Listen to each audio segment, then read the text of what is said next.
ওই খুঁটিহীন নীলাকাশ ভুবন মাঝে তুমি কুদরতি ইশারায় রেখেছো এই শ্যামল পৃথিবীর চিত্রখানি নিপুণ তোমার হাতে তুমি এঁকেছো।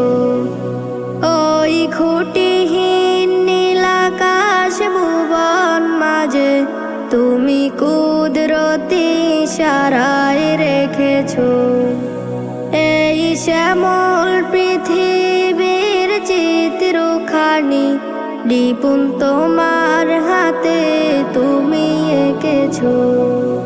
ওগো আল্লাহ শুকরিয়া জানাই